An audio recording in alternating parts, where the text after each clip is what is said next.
Hi there, and welcome to another Pluriboom camera review. This is the Olympus XA. This is a small rangefinder, compact clamshell designed camera. It was produced by Olympus in 1979, and there's a few of these XA cameras. There's the XA, XA2, XA3, XA4. It goes up for a while. And the really cool thing about these cameras is how small they are. It's incredibly compact, and you can carry it around just right in your front pocket. There's no issue with that. This slides open and it gives you access to the focusing knob, which is a bit different than most even point and shoots that you might use. The focusing knob is down at the bottom here, but you get used to it pretty quickly. There's at the top here a sort of like zone focusing feature that lets you kind of set by feet where you want to focus to. I use the infinity option here a lot. I just throw it at infinity and shoot kind of quickly. It also has highlighted here 8. So you can set your f-stop to f6 and set your feet to 8, and you can have sort of a pretty from the hip point and shoot camera that you don't really have to focus. The lens here is a 35 millimeter, which I think is an awesome focal length to have for a small point and shoot like this. It's an f2.8, and you can actually get some pretty good bokeh out of this thing, throwing the backgrounds into blur. This is a Aperture Priority camera, so you set your aperture on this side.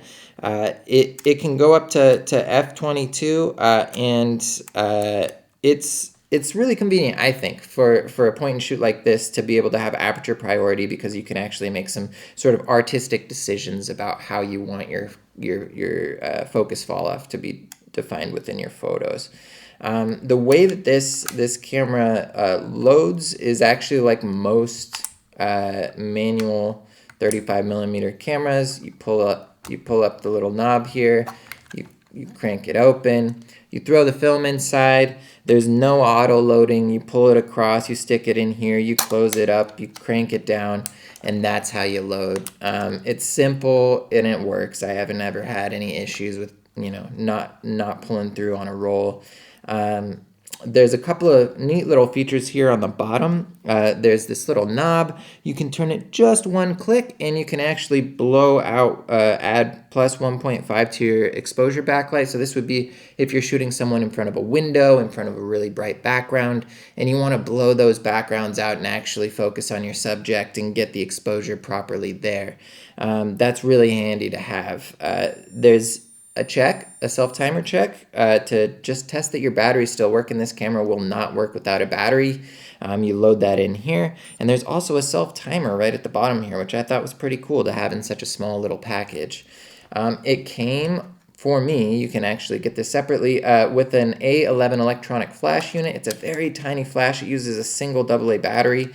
It screws into the side here. And you'll notice how this works actually. It can only support ISOs or ASAs 100 and 400. What happens is if you slide your f-stop number up to flash, this will actually pop up on the top here. That will turn orange when the flash is ready, and you'll hear it a little bit like most flashes. And once it's orange, you're ready to start shooting, and it'll continue to recharge and show you that there.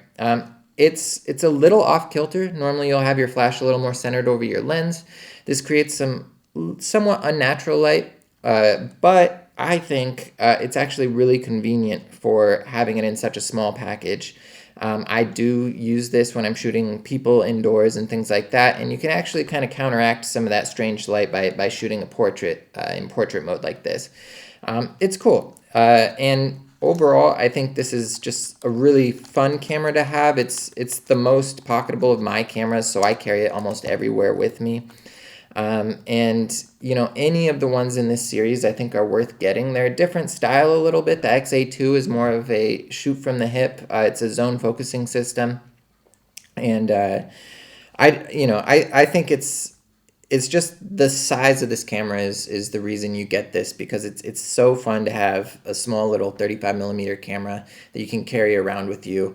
I'm going to load up an entire roll of Fomapan 100, and I will shoot mostly landscapes with this, and I'll show that after the break here, and you'll get an idea for what kind of negatives this thing can produce. I think it's great. Let me know what you guys think in the comments. Thanks.